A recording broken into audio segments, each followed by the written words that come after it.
Assalomu alaykum, hurmatli biologiya ixlosmandlari. Bugundan milliy sertifikat kitobimizni video yechimlari bilan e, bo'lishib boramiz. Video yechim davomida kitobdagi va savollardagi kamchiliklarni to'ldirib borishga harakat qilamiz. Demak, tayyor bo'lsangiz boshlaymiz.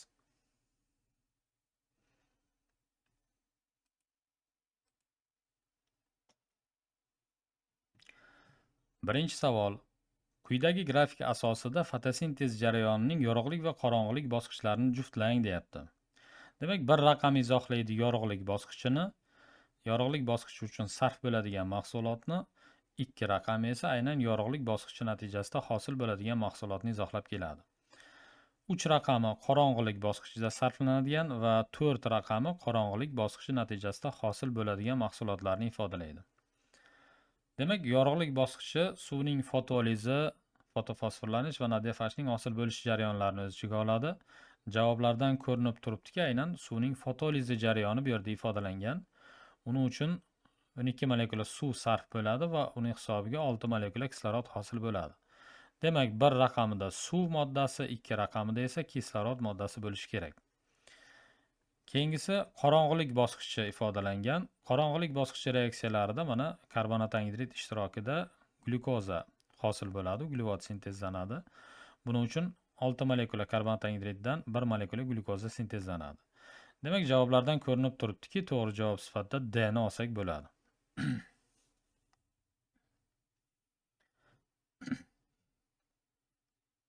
Ikkinchi savol. Quyidagi jadval asosida mos ravishda x, y, z larning qiymatlarini aniqlang deyapti. Demak, bu yerda poliploid formalar keltirilgan va ularning tuxum hujayrada, zigotada, endosperm tarkibidagi xromosomalar to'plamini to'g'ri izohlash ifodalangan. Poliploid forma 4n va 6n bo'lgan vakillari keltirilgan. Poliploid forma deylik 4n bo'lsa, uning bu organizmning tuxum hujayrasi aynan poliploid formaning yarmiga teng sondagi xromosoma saqlaydi. Ya'ni 4n poliploid forma uchun tuxum hujayra 2n bo'ladi. Zigotadagi xromosomalar soni poliploid formadagi xromosomalar soniga teng bo'ladi. Ya'ni 4n holatda bo'ladi. Y ning qiymati 4n.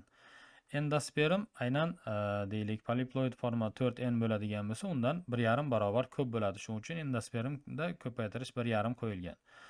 Ya'ni 4n ni 1,5 ga ko'paytirsak 6n bo'ladi. Xo'p, ikkinchi poliploid forma o'zi 6n ekan, o'z navbatida tuxum hujayrasi 3n bo'ladi. X ning qiymati 3n ga teng. Zigota 6n bo'ladi, endosperm esa 6n ko'paytirilgan 1,5, ya'ni 9n bo'ladi. Shundan ko'rinib turibdiki, x ning qiymati 3n ga, y ning qiymati 4n ga va z ning qiymati 9n ga teng. To'g'ri javob C javob bo'ladi. Uchinchi savol.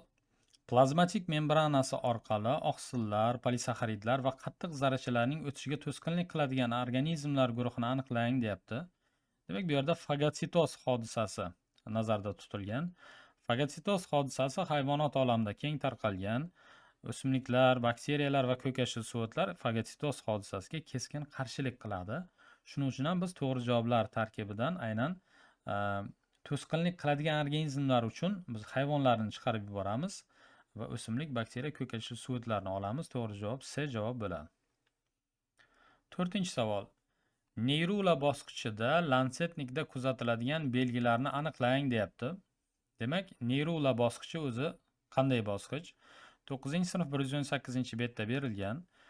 O'zak organlarining hosil bo'lishi neyrula bosqichi deb ataladi. Demak, o'zak organlarining bosqichi neyrula bosqichi bo'lsa, biz aynan ungacha bo'lgan jarayonlarni, ya'ni maydalanish bosqichi, gastrulyatsiya bosqichini to'g'ri javob sifatida ololmaymiz. Xato javob sifatida chiqarib borsak bo'ladi. Birinchisi, nerv naychasi ektodermaning orqa tomonidan hosil bo'ladi. Haqiqatan ham nerv nayi ektodermaning orqa tomonidan hosil bo'ladi. Demak, bir javobni to'g'ri javob sifatida olamiz. Ikkinchisi, nerv naychasi ektodermaning oldingi tomonidan hosil bo'ladi. O'z navbatida bu endi xato.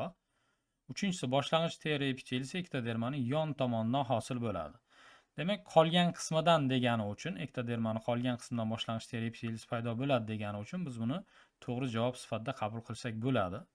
To'rtinchisi gastrulyatsiya deyapti. Demak, gastrulyatsiya degandan o'zi buni organogenezga aloqasi yo'q deb to'rtinchi javobni chiqarib borsak bo'ladi. Aynan gastrulyatsiya bosqichi uchun tegishli.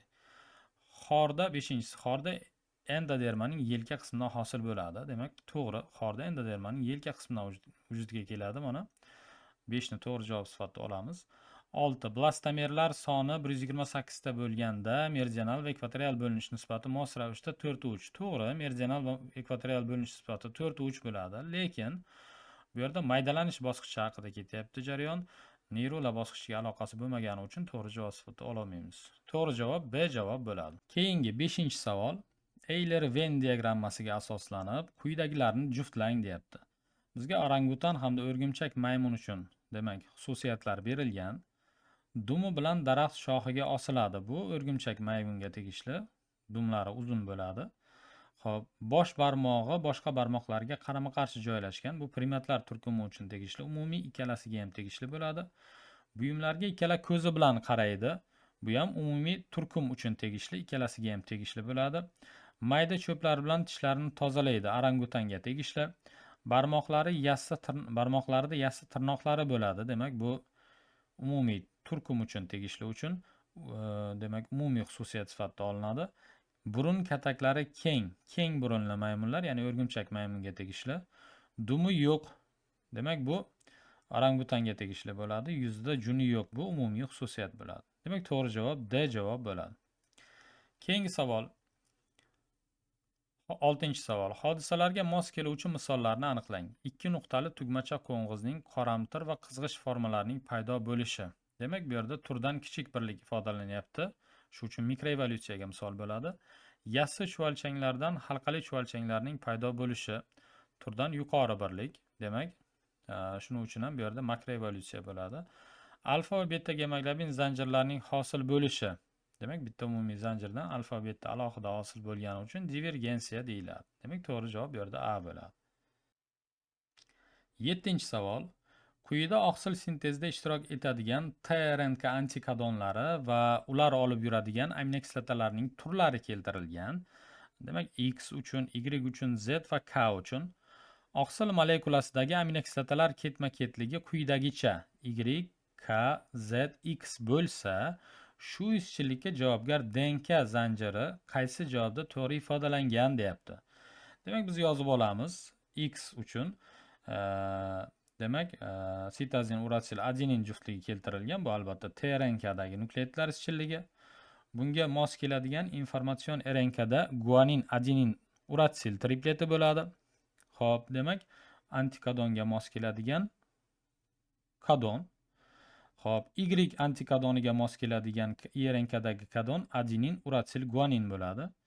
Z antikodoniga mos keladigan, demak, RNKdagi kodon guanin, sitozin, guanin bo'ladi. K antikodoniga mos keladigan RNKdagi kodon uratsil, uratsil, sitozin bo'ladi. Demak, RNKdagi birinchi kodonga mos keladigan DNKdagi kod sitozin, timin, adenin. Xo'p, ikkinchi kodonga mos keladigan, demak, DNKdagi kod timin, adenin, sitozin bo'ladi. Uchinchi, demak, kodonga mos keladigan DNKdagi kod sitozin, guanin, sitozin. To'rtinchi kodonga mos keladigan DNKdagi kod adenin, adenin, guanin bo'ladi. Ana shunga mos tarzda har bittasini, demak, Y, K, Z, X ketma-ketligida joylashtirsak, Y uchun, demak, timin, adenin, sitozin, K uchun, mana bu yerda K ifodalangan, adenin, adenin, guanin. Xo'p, Z uchun sitozin, guanin, sitozin, X uchun sitozin, timin, adenin bo'ladi. Mana shunday ketma-ketlikdagi javob bu D javobida ifodalangan. To'g'ri javob D bo'ladi. 8-savol. Quyidagi grafikda jigar hujayralarida to'planadigan glikogenning vaqtga bog'liq o'zgarishi ifodalangan. Shunga ko'ra keltirilganlardan to'g'ri fikrlarni aniqlang deyapti. Demak, ko'rib turibmizki, glikogen miqdori A nuqtada kelib pasayyapti, B nuqtada yana ortyapti, C nuqtada yana pasayyapti. Demak, glikogen odatda jigar va muskullarda zaxira holatda to'planadi. Xo'p, insulin gormoni qondagi ortiqcha glyukozani jigar va muskullarda glikogen holatda to'playdi. Glyukagon gormoni esa jigar va muskullardagi ortiqcha glikogenni, hop, qonda glyukoza kamaygan vaqtda qonga chiqarib parchalab glyukozaga aylantirib beradi.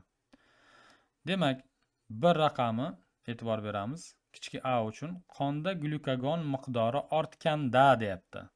Agar qonda glyukagon miqdori ortsa, jigar va muskullardagi glikogen qonga chiqariladi va glyukozaga aylantirib beriladi va shuni hisobiga glikogen miqdori kamayadi. Demak, bu to'g'ri izoh. B esa bu vaqtda odam ovqatlangan bo'lishi mumkin deyapti. Demak, B da ko'ryapmiz, B nuqtada glikogen miqdori ortyapti. Haqiqatda odam agar ovqatlangan bo'lsa, qonda glyukoza miqdori ortadi va o'z navbatida insulin ortiqcha glyukozani jigar va muskullarda glikogenga aylantirib beradi va glikogen miqdori ortishi mumkin bu vaqtda. Xo'p, C insulin sekretsiyasi ortsa deyapti. Insulin sekretsiyasi ortsa agar qondagi ortiqcha glyukoza jigar va muskullarda glikogenga aylanishi kerak va glikogenning miqdori ortishi kerak. Lekin bu yerda glikogen miqdori kamayyapti, shu uchun C si to'g'ri kelmaydi. To'g'ri javob sifatida biz 1 va 2 ni olamiz. C javob to'g'ri. 9-savol. Jadvaldagi X va Y ni aniqlang deyapti. Bu yerda jigar keltirilgan, aralash sekretsiya bezi. Joylashgan joyi qorin bo'shlig'ida bo'ladi jigarni. Savolda bizda kitobda tashqi sekretorlik mahsuloti deb ketgan. Bu yerda ichki sekretorlik mahsuloti bo'lishi kerak. Ichki sekretorlik mahsuloti bo'lganda biz demak geparinni olsak bo'ladi. To'g'ri javob shunda D javob bo'ladi. 10-savolga o'tamiz. Vibrionlar xromosomasi tarkibida mavjud bo'lgan tuzilmalarni aniqlang deyapti. Vibrionlar bular demak bakteriyalarga kiradi. Bakteriyalarda DNK halqasimon bo'ladi. O'z-o'zidan DNK bo'lgandan keyin ularning tarkibida dezoksiriboza bo'ladi.